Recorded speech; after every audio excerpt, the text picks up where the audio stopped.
निम्नलिखित संख्याओं को अभाज्य गुणनखंडों के गुणनफल के रूप में व्यक्त कीजिए। दोस्तों, इस सवाल को बनाने से पहले हमें इसके कुछ बेसिक पॉइंट्स पे ध्यान देना होगा, जैसे कि 2 से कटने का नियम, 3 से कटने का नियम, 4 से कटने का नियम और 5 से कटने का नियम। अगर हम लोग इसके नियम को समझ लेते हैं तो बहुत ही आसानी से इस प्रश्न को सॉल्व कर पाएंगे। तो आइए नियम को समझ लेते हैं। 2 का नियम।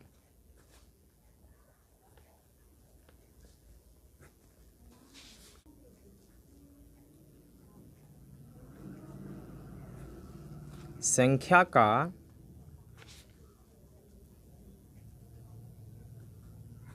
इकाई अंक क्या होना चाहिए? 0, 2, 4, 6 और 8 होना चाहिए। ठीक है, होना चाहिए। ठीक है, जैसे कि मान लीजिए कि अगर कोई संख्या है, जैसे कि अगर ए है 10, ठीक है, तो ये 2 से कट जाएगा, कितने मरतबे कटेगा? 5 दूनी 10। ठीक है, अगर कोई संख्या 12 है, मान लीजिए कि इसके लास्ट में क्या है? इकाई के अंक है 2, तो 2 से अगर इसको हम काटते हैं तो कितना मरतबे कटता है? 2 छक 12। ठीक है, अगर मान लीजिए कि कोई संख्या है ए है 15, ठीक है, अगर इकाई के अंक 0, 2, 4, 6, 8 नहीं है तो यह संख्या 2 से नहीं कटेगा। ओके, इसके बाद हम लोग आगे बढ़ते हैं और देखते हैं अगला नियम क्या कहता है। तो 3 का नियम है, 3 का नियम, ठीक है, ये कहता है कि संख्या के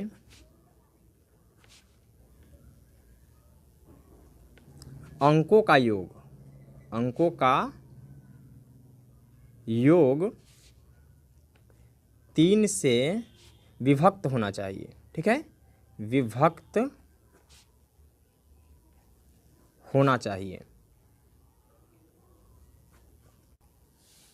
मान लीजिए कि कोई संख्या है 1, 2, 7, 5, ठीक है, तब क्या करना है कि इसके अंक को जोड़कर देखना है। कैसे जोड़ना है? 1 + 2 + 7 + 5, ठीक है। अब जोड़कर देखना है तो 2 और 1 3 और 7 10, 10 5 कितना होता है? 15 होता है। तब हमें ये देखना है कि यह 3 का गुणज है या नहीं। तो 3 × 5 = 15, 3 के टेबल में आता है, इसलिए यह संख्या क्या होगा? 3 से कट जाएगा। ओके, इसके बाद है 4 का नियम।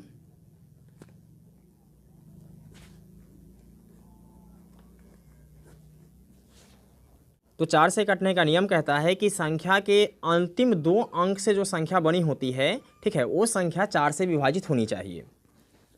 यानी अंतिम 2 अंकों से बनी संख्या, से बनी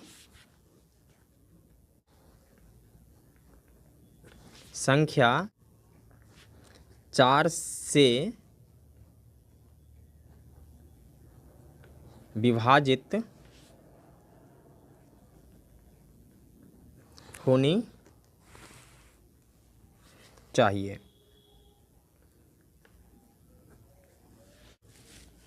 मान लीजिए कि कोई संख्या है 516, ठीक है, तो अंतिम 2 अंक से जो संख्या बन रहा है वो क्या बन रहा है? 16 बन रहा है। ठीक है, तो 16 जो है वह 4 से विभाजित हो जाता है, 4 चौके 16, ठीक है, इसलिए 516 भी क्या होगा? 4 से विभाजित होगा। ओके, इसके बाद आगे बढ़ते हैं और 5 का नियम देखते हैं।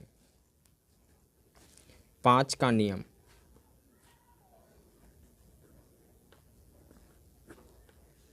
तो 5 का नियम कहता है कि इकाई का अंक क्या हो? 0 या 5 हो। ओके, जिस संख्या के इकाई का अंक 0 या 5 होगा वह संख्या 5 से विभाजित हो जाएगा। जैसे कि मान लीजिए कि अगर कोई संख्या है 1, 2 और 5, ठीक है, इसके लास्ट में क्या है? यानी इकाई का अंक 5 है, इसलिए यह संख्या 5 से विभाजित हो जाएगा। चाहे अगर यह संख्या अगर 120 भी होता, यानी इकाई का अंक 0 होता, तो यह संख्या 5 से विभाजित हो जाता। ठीक है, 120 की जगह पे आप इसको 920 भी कर देंगे, फिर भी यह संख्या क्या होगा? 5 से विभाजित होगा। ओके, सवाल को बनाने के लिए इतना ही नियम काफ़ी है, ठीक है, लेकिन फिर भी जब नियम में ही बढ़े हैं तो चलिए एक आध नियम और देख लेते हैं। 6 का नियम। 6 का नियम कहता है 2 और 3 से विभाजित होने वाली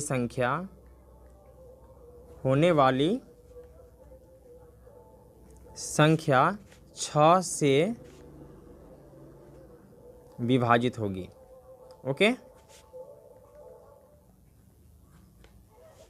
8 का नियम क्या कहता है? 8 का नियम ये कहता है कि अंतिम 3 अंकों से बनी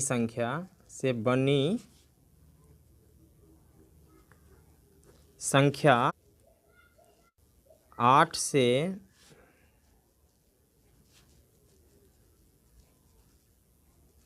विभाजित होगी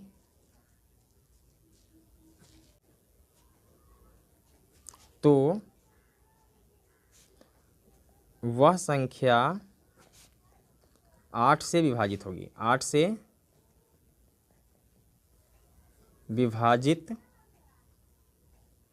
होगी। ओके, चलिए अब यदि आप इस सारे नियम को समझ गए हैं तो आइए सवाल को सॉल्व करते हैं।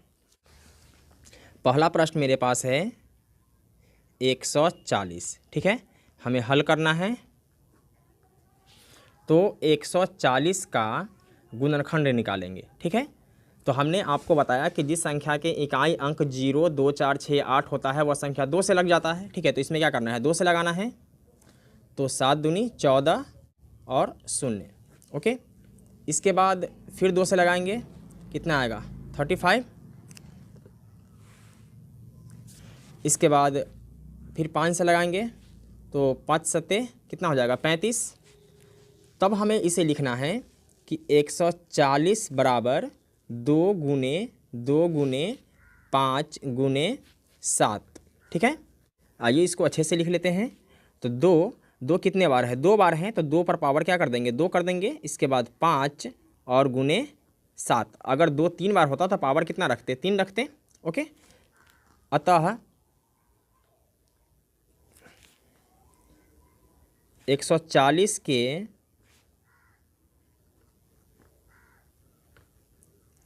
अभाज्य गुणनखंडों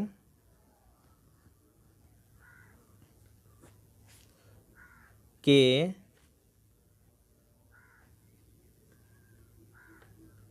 गुणनफल 2 पर पावर 2 गुने 5 गुने 7 हैं, ओके। चलिए अगला प्रश्न है मेरे पास 156। कितना है? 156। तो लिखेंगे 156, ओके। हमें हल करना है। तो 156 हमें इसका गुणनखंड करना है। तो 2 से लगाएंगे, क्योंकि इसके लास्ट में क्या है? 6 है, तो 2 से कट जाएगा। 7 दूनी 14, बचेगा 1, 16, 8 दूनी 16, ओके। फिर 2 से लगाएंगे, 3 दूनी 6, बचेगा 1, तो हो जाएगा 18, 9 दूनी 18, ठीक है। अब 3 से लगाना है, तो 9 और 3 12। मैंने आपको बताया कि जिस संख्या के अंकों का योग 3 का गुणा जो है वह संख्या 3 से कट जाता है। तो 9 और 3 क्या हो जाएगा? 12, 3 चौके 12। इसका मतलब ये है कि यह संख्या 3 से कटेगा। 13 तिया 39, ओके। तब यहाँ हमें लिखना है 156 बराबर 2 गुने 2 गुने 3 गुने 13, ओके। तब इसको हम और अच्छे से लिख सकते हैं। 2 पर पावर कितना है? 2, 3 गुने 13। अतः 156 के अभाज्य गुणनखंडों के गुणनफल कितना है? 2 पर पावर 2 गुने 3 गुने 13 है, ओके। चलिए आगे बढ़ते हैं और तीसरे प्रश्न को देखते हैं। तो तीसरा प्रश्न है 3825। तीसरा प्रश्न है 3825। 3825 इसका गुणनखंड करना है। तो यहाँ यह 2 से नहीं कटेगा क्योंकि इकाई का अंक 0, 2, 4, 6, 8 नहीं है। तो हम 3 से लगा कर देखते हैं। ठीक है, तो 3 से लगाने के लिए क्या करना है कि इसके संख्या के अंकों को जोड़ना है। ठीक, तो 3 और 8 कितना होता है 11, और 2 13, और 5 क्या होता है 18। 18 जो है वह 3 का गुणज है, 3 छक 18। ठीक है, इसका मतलब ये है कि यह संख्या 3 से कट जाएगा। तो 3 एकम 3, 3 दूनी 6, बचेगा 2 तो 22, 7 तिया 21, 1, 3 पचे 15। ओके, फिर 3 से लगाएंगे। 3 चौके 12, 3 दूनी 6, और 3 पचे 15। फिर 5 से लगाएंगे क्योंकि हमें पता है कि यह संख्या 5 से कट जाएगा। इकाई का अंक क्या है 0 और 5 में से कोई एक है। ठीक है, यानी 5 है। तो 8 पंचे 40, और 5 पचे 25। इसके बाद फिर 5 से लगाएंगे तो 17 पचे 85। तो लिखेंगे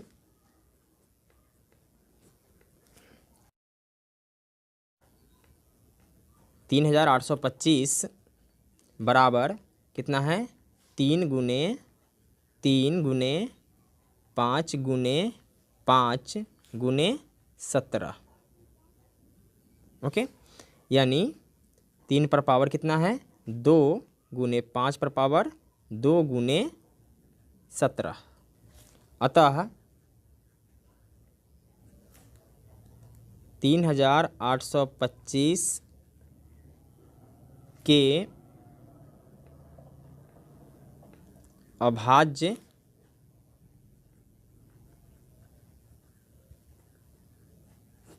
गुणनखंडों के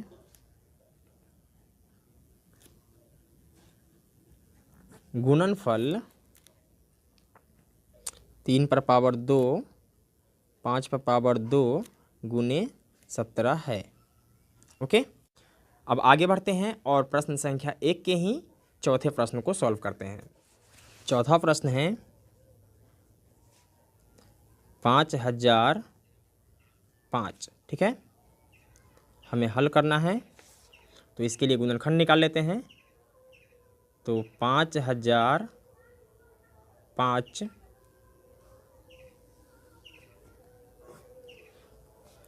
तो हमें पता है कि यह संख्या 5 से कट जाएगा। तो 5 मरतबे लगाएंगे तो कितना आएगा 5 एकम 5, 0 0, 5 एकम 5। ठीक है, इसके बाद यह संख्या न 2 से कटेगा, न 3 से कटेगा, न 5 से कटेगा। तो अब हमें लगाना है 7 से। ठीक है, तो 7 एकम 7 बचेगा 3 तो हो जाएगा 30, 7 चौके 28 बचेगा 2 तो 21, 7 तिया 21।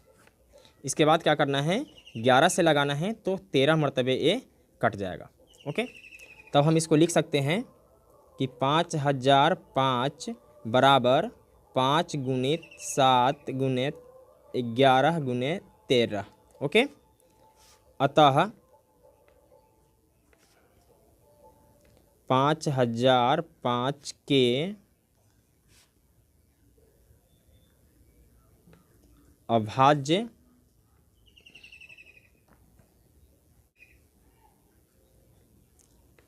गुणनखंडों के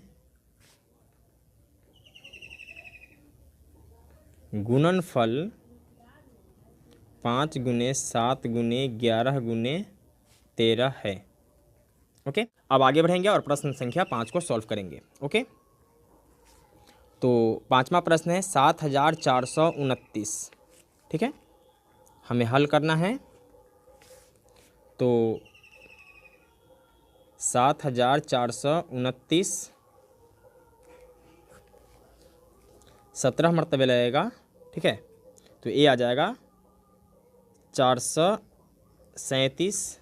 इसके बाद 19 से लगाएंगे तो ये कट जाएगा 23 मरतबे। ओके, तब हम इसको लिख सकते हैं कि 7429 बराबर 17 गुने 19 गुने 23। अतः 7429 के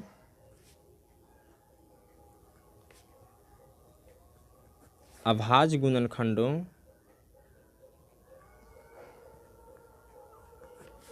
के गुणनफल 17 गुने 19 गुने 23 है।